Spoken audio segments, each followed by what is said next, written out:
22 जनवरी 1994 को वडोदरा, गुजरात में एक साधारण परिवार में एक नन्हा बच्चा जन्मा। नाम था भुवन अवनिंद्र शंकर बाम। उसके माता पिता अवनिंद्र और पद्मा बाम उसे प्यार से भुवन बुलाते थे। थोड़े समय बाद परिवार दिल्ली आ गया, जहां भुवन ने अपनी जिंदगी के सफर की पहली सीढ़ियां चढ़नी शुरू की। दिल्ली के ग्रीनफील्ड स्कूल में भुवन हमेशा अपने दोस्तों से अलग दिखता था। जहां अन्य बच्चे पढ़ाई और खेल में व्यस्त रहते थे, भुवन की सोच कुछ अलग थी। घर के पीछे की छोटी छोटी बातों, लोगों के हाव भाव और रोजमर्रा की जिंदगी में वह कॉमेडी ढूंढता था।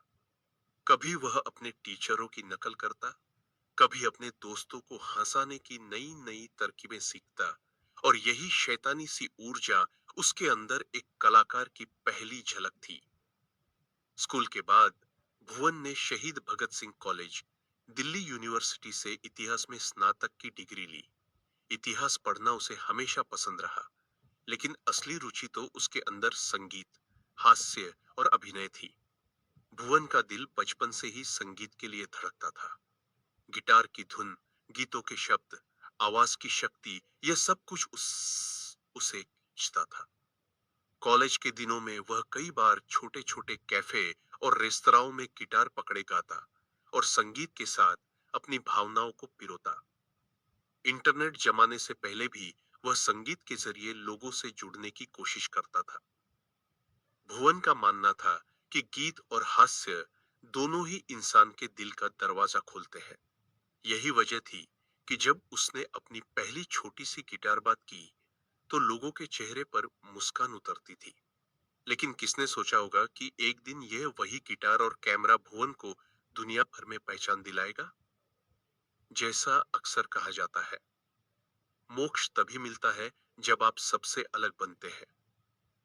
भुवन के लिए वह मोड़ आया जब उन्होंने एक साधारण वीडियो बनाया, जिसमें उन्होंने एक समाचार रिपोर्टर की नकल की थी, जो कश्मीर की बाढ़ में मरे बच्चों की मां से बेहद गलत और बेरहम सवाल पूछ रहा था।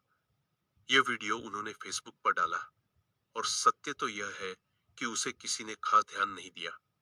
लेकिन फिर क्या हुआ, यह वीडियो अचानक पाकिस्तान में वायरल हो गया। लोग इसे देख देख कर हंसे और इसे शेयर करने लगे। उसी जागरण के साथ भुवन को एहसास हुआ कि अगर लोग तुम्हारी बात को सच्चाई से देखें, तो वही सबसे बड़ी बात बन जाती है। यही वह क्षण था जब भुवन ने निर्णय लिया, मैं अपनी आवाज को एक मंच दूंगा, मैं खुद की दुनिया बनाऊंगा। और इसी सोच ने उसे यूट्यूब की ओर उड़ा दिया। जून 2015 में भुवन ने अपना यूट्यूब चैनल शुरू किया। नाम रखा बीबी की वाइन्स।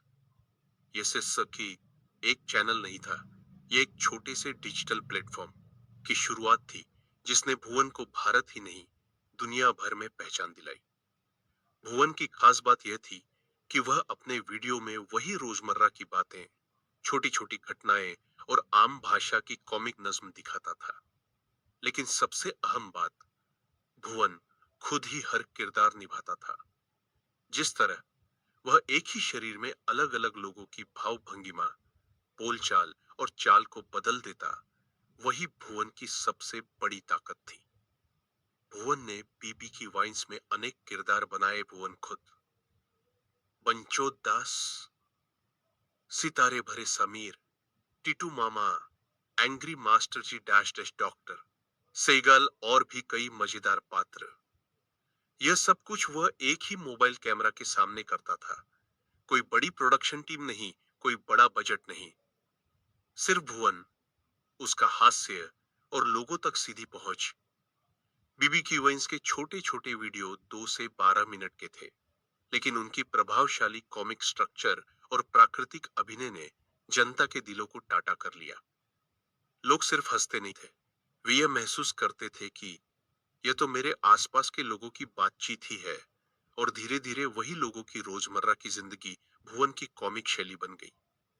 2016 में भुवन की लोकप्रियता इतनी बढ़ गई कि उन्होंने वेब टीवी एशिया अवार्ड लेकर भारत का नाम साउथ कोरिया जैसे मंचों पर भी चमकाया। बस इतना ही नहीं, बीबी की वाइन्स जल्द ही यूट्यूब पर 10 मिलियन से ज्यादा सब्सक्राइबर्स के साथ भारत के सबसे बड़े व्यक्तिगत चैनलों में से एक बन गया। भुवन केवल कॉमेडी तक सीमित नहीं रहे, उनके अंदर गाने की चाह भी थी और उसने गाने भी गाए।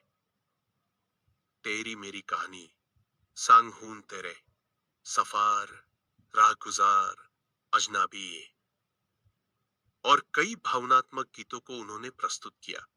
यह सिर्फ अम्बिकीर इनकी उर्फी कॉमेडी यूट्यूब चैनल नहीं था, यह एक बहुप्राविधिक कलाकार की पहचान थी। 2021 में भुवन ने दिंदोरा नाम की एक वेब सीरीज बनाई, जिसमें उन्होंने 10 से ज्यादा किरदार खुद निभाए। यह एक अलग स्तर की कलात्मकता थी, जहां हास्य, भावनाएं और कहानी का संगम लोगों को बांधता गया। यह सीरीज न सिर्फ भारत में हिट हुई, बल्कि दुनिया भर के दर्शकों को भुवन की क्षमता का एक नया रूप दिखाया। हर सफल इंसान की कहानी में एक ऐसा मोड़ आता है जहां किस्मत मुस्कुराने की बजाय सवाल पूछने लगती है। भुवन बाम की जिंदगी में यह मोड़ आया साल 2021 में, जब पूरी दुनिया कोविड-19 महामारी से जूझ रही थी। इसी दौर में भुवन ने अपने माता पिता दोनों को खो दिया।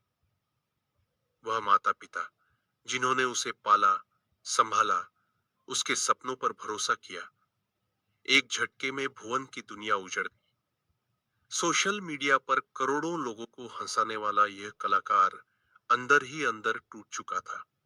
भुवन ने एक भावुक पोस्ट में लिखा, मेरे जीवन के दोनों स्तंभ चले गए, अब कुछ भी पहले जैसा नहीं रहेगा। यह सिर्फ वो एक व्यक्तिगत नुकसान नहीं था, बल्कि एक ऐसा दर्द था जिसे कैमरे के सामने दिखाया नहीं जा सकता था। कुछ समय के लिए भुवन सोशल मीडिया से एक खो जाता, यहीं से भुवन बाम की कहानी एक नई दिशा लेती है। कई लोग ऐसे नुकसान के बाद बिखर जाते हैं, लेकिन भुवन ने अपने दर्द को ताकत बनाया। वह जानता था कि उसके माता पिता उसे रोते नहीं, आगे बढ़ते देखना चाहते थे। धीरे धीरे उसने फिर से काम शुरू किया। इस बार उसकी कॉमेडी में सिर्फ हंसी नहीं थी, उसमें संवेदना, गहराई और इंसानियत भी शामिल हो चुकी थी। लोगों ने यह बदलाव महसूस किया। भुवन अब सिर्फ एक यूट्यूबर नहीं रहा, वह एक ऐसा कलाकार बन चुका था जो दिल से बात करता था। कॉमेडी वीडियो से आगे बढ़ते हुए भुवन ने अभिनय की दुनिया में कदम रखा। 2022 में आई वेब सीरीज ताजा खबर ने दर्शकों को चौंका दिया। इस सीरीज में भुवन ने एक ऐसे आम आदमी का किरदार निभाया जिसे अचानक किस्मत एक अद्भुत ताकत दे देती है। यह भुवन ने साबित कर दिया कि वह सिर्फ कॉमेडियन नहीं, बल्कि एक गंभीर और सशक्त अभिनेता भी है। उसकी आंखों में दर्द था, आवाज में सच्चाई थी और अभिनय में परिपक्वता। आलोचकों ने भी माना, भुवन बाम ने खुद को फिर से गढ़ लिया है। हालांकि दिंदोरा पहले भाग में जिक्र हो चुका था, लेकिन इसका प्रभाव इतना गहरा था कि इसे नजरअंदाज नहीं किया जा सकता। यह सिर्फ एक वेब सीरीज नहीं थी, यह भुवन की जिंदगी का प्रतिबिंब थी। गरीबी, परिवार, सपने, रिश्ते, संघर्ष, हर किरदार में कहीं ना कहीं भुवन खुद मौजूद था। 10 से ज्यादा किरदार निभाकर उसने यह दिखाया कि एक अकेला इंसान भी पूरी दुनिया रच सकता है। दिंदोरा ने यूट्यूब पर रिकॉर्ड बनाए और यह साबित कर दिया कि डिजिटल प्लेटफॉर्म भी सिनेमा से कम नहीं। दर्द के समय इंसान किसी न किसी सहारे की तलाश करता है। भुवन के लिए वह सहारा बना संगीत। उसके गाने अब सिर्फ प्रेम की बातें नहीं करते थे, वे टूटे दिल, अधूरे सपने और आगे बढ़ने की हिम्मत की कहानी कहते थे। राहगुजार, अजनबी, हिर रांझा जैसे गीतों में लोगों ने अपना खुद का दर्द सुना। भुवन का संगीत अब मनोरंजन नहीं, चिकित्सा, हीलिंग बन चुका था। समय के साथ भुवन बाम को कई बड़े सम्मान मिले। यूट्यूब का diamond play button, film fair OTT award, MTV millennial awards, Forbes India की 30 अंडर 30 सूची, ग्लोबल डिजिटल मंचों पर भारत का प्रतिनिधित्व।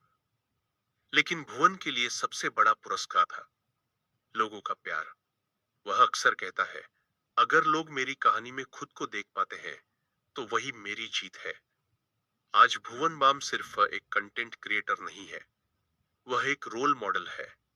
वह मानसिक स्वास्थ्य, आत्मसम्मान और संघर्ष पर खुलकर बात करता है। वह यह संदेश देता है कि सफलता रातों रात नहीं मिलती और दर्द से भागकर नहीं, उसे स्वीकार कर आगे बढ़ने से मिलती है। यही वजह है कि आज का युवा भुवन से जुड़ाव महसूस करता है। आज भुवन बाम करोड़ों सब्सक्राइबर्स वाला डिजिटल स्टार है, ओटीटी प्लेटफॉर्म्स का स्थापित अभिनेता है, स्वतंत्र संगीतकार और गायक है, और सबसे बढ़कर एक ऐसा इंसान जिसने हार नहीं मानी। उसकी यात्रा यह सिखाती है कि साधारण हालात में जन्म लेने वाला इंसान भी असाधारण मुकाम पा सकता है। भुवन बाम की कहानी यहीं खत्म नहीं होती। यह हर उस इंसान के लिए जारी है जो अकेला महसूस करता है, सपनों से डरता है या सोचता है कि मैं नहीं कर सकता। भुवन की कहानी कहती है, अगर तुम खुद पर भरोसा रखो तो एक मोबाइल कैमरा भी तुम्हें पूरी दुनिया से जोड़ सकता है। यह थी कहानी उस लड़के की जिसने हंसी से शुरुआत की, दर्द से गुजरा और आज लाखों दिलों की आवाज बन चुका है। यह है भुवन बाम।